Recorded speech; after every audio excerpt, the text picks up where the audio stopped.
Thank you very much. Thank you very much to Nakajima-san for hosting us today. This is, as Nakajima-san said, our third symposium together. I think they've all been on topics that are of great interest, and we've enjoyed a great audience, and I can see today's no exception. We've got a full house, and I'm very delighted.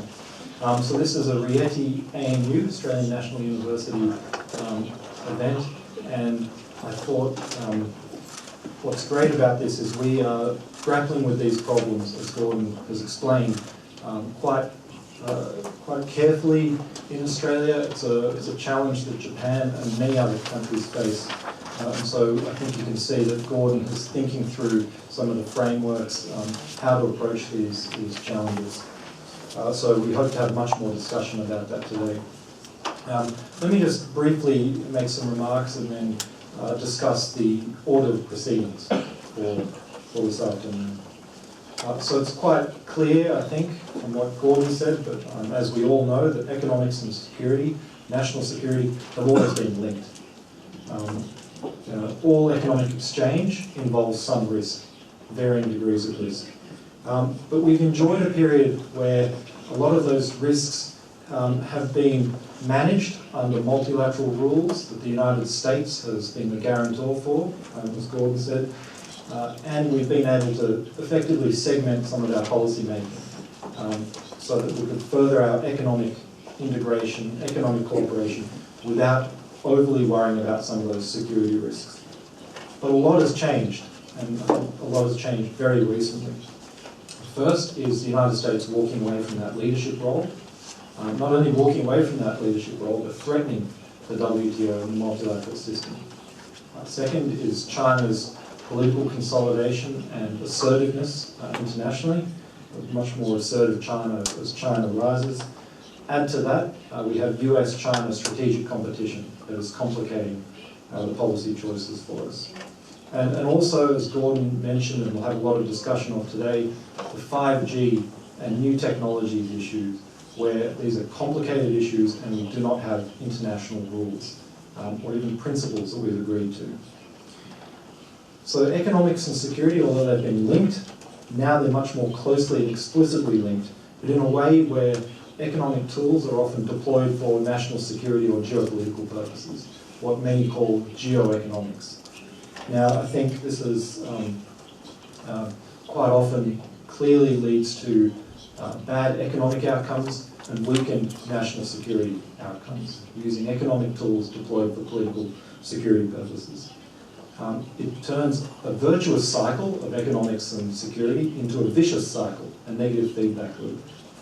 Now, just because the United States and China are deploying their policies in this manner does not mean that the rest of the world, that Australia and Japan and others, have to go down this path too. So I think I'll just raise three examples.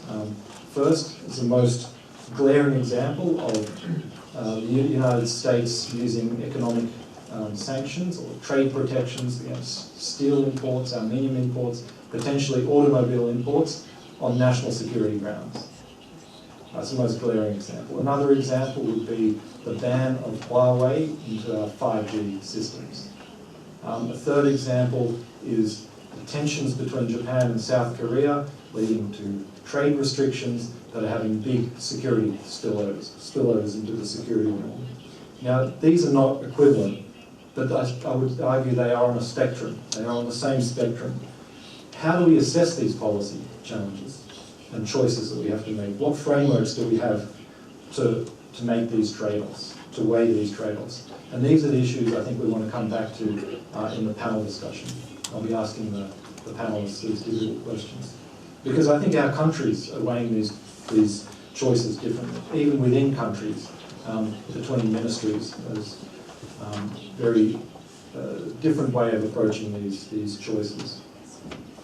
So how do we think about the balance in choices that countries are making between economics and security? I think that's the heart of what we want to get to today. And I think Gordon has given us the start of an answer to this question. I think there have to be ways of framing the choices, getting policy frameworks right, so we can return to that positive feedback loop where it's a virtuous cycle between economics and security. And we want to avoid all or nothing choices between economics and security. It should be quite obvious for us, from what Gordon said, but obvious that economic security is a very important part of national security. We don't want to be forced into choices between the United States and China, by either the United States or China. So I think this is where Australia and Japan share these sets of challenges. And this is where we need to be working much more closely, discussing these things in private, but also in public like we are today. So as part of that, we are launching today the East Asia Forum Quarterly, the latest issue, which I hope you all grabbed a copy of. There are enough copies for everybody, on economics and security, and Gordon edited this issue. So please grab a copy. And we want to explore all these issues on the panel. But first, let me just explain how we'll proceed. We'll have now 3 presentations,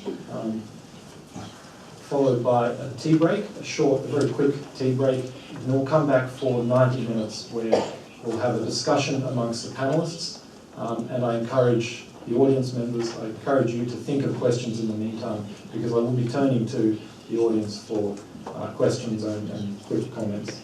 But for now, that's all from me for now.